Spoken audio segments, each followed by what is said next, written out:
blood, oil, and the laws that make them flow. You are here on the map. Tonight, G8 leaders head to Germany, but is 8 enough? We look at who's in and who's out at this year's summit. The Iraq oil law, a little-known document at the heart of the war. We'll speak with the guy who leaked it to the world, and I get a chance to put John Bolton on the spot.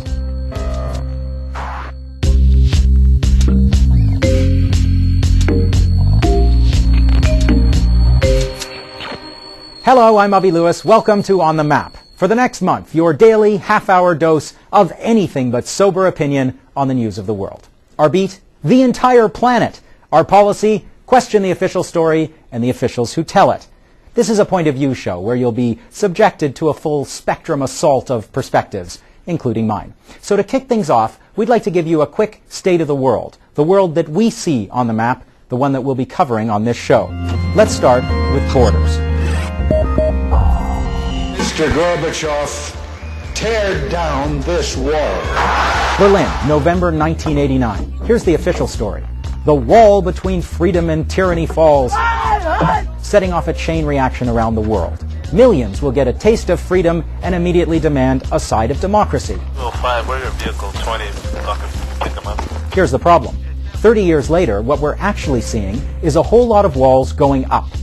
First of all, Fortress America is no longer a metaphor, and you thought you had to jump through hoops for your crappy job. How about the world's longest undefended border? It's the future site of a virtual fence, complete with lookout towers, thermal imaging, and spy planes.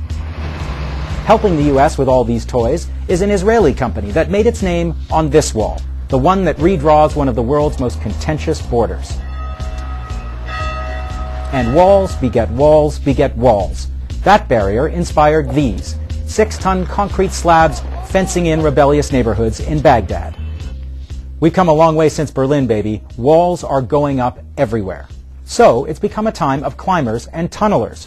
This is a world of people on the move. Some are simply looking for a better life, but many are fleeing war, famine, environmental collapse. The latest estimate, almost 200 million migrants worldwide.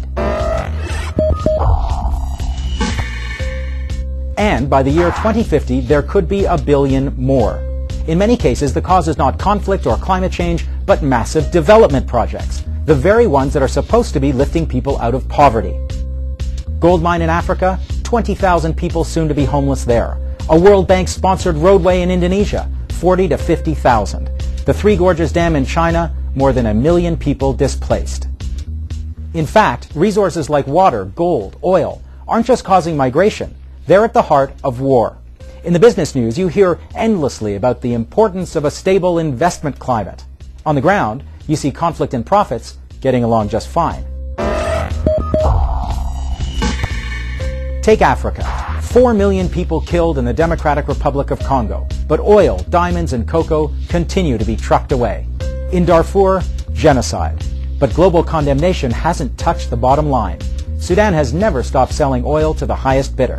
The fact is, around the world, poor people are still waiting to share in the wealth being sucked out of their lands. Which brings us to this week. G8 leaders are meeting once again, and I quote the official website, to help Africa develop. When you hear the earnest promises of more aid, debt relief, help, you assume there's a transfer of wealth from rich countries to poor countries. The official story is that money flows from north to south. Except, it's not true. When you add up all the cash that wealthy nations send south, and you compare it to the amount going in the opposite direction, you find that more money is leaving poor countries than arriving. According to the United Nations, at last count, the difference was more than $780 billion in 1 year. It's a mind-blowing statistic. Over the past decade, the poor have actually paid the rich more than $2 trillion for the privilege of staying poor. Over the next few weeks, we'll talk a lot more about borders, conflicts, migration, and money. But tonight, we start at the intersection of them all, the battle for control of Iraq's oil.